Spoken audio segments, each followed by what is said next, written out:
Θέλεις όλες οι μη κυβερνητικές οργανώσεις να λειτουργούν με διαφάνεια? Αηδιάζεις όταν μαθαίνεις ότι κάποια ΜΚΟ καταχράστηκε μια επιδότηση ή το ειστέρημά σου? Θέλεις να προσφέρεις, αλλά αναρωτιέσαι αν τα χρήματα ή τα υλικά που δίνεις θα φτάσουν στον επιθυμητό σκοπό? Πόσο λογικός ακούγεται να δείχνουν όλες οι ΜΚΟ την κίνηση των τραπεζικών τους λογαριασμών? Για την ιδέα δεν είναι απλώς λογικό. Είναι αυτονόητο. Είμαστε η μόνη ΜΚΟ που κάθε μήνα αναρτούμε την κίνηση των λογαριασμών μας στην ιστοσελίδα μας. Η ιδέα έκανε την πρώτη της δράση το 2007. Από τότε έχει υλοποιήσει πάνω από 400 δράσεις με απόλυτη διαφάνεια.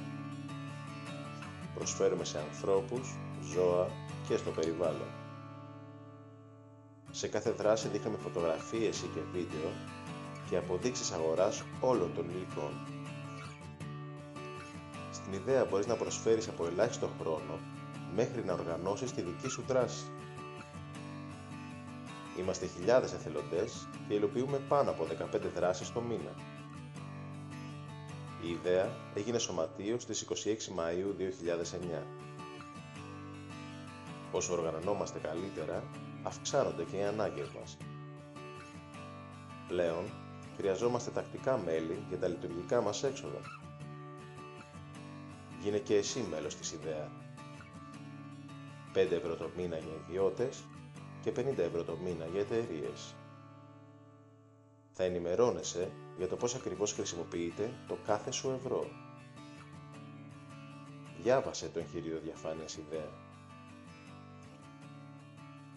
Μίλησε μαζί μας στο Facebook για να μάθεις πώς μπορείς να προσφέρεις. Ενώσου μαζί μας για να μειώσουμε τη διαφθορά στη χώρα μας, υλοποιώντας δράσεις αλληλεγγύης. Αν έχεις ερωτήσεις ή για να γίνεις μέλος της ιδέα, επικοινώνησε μαζί μας.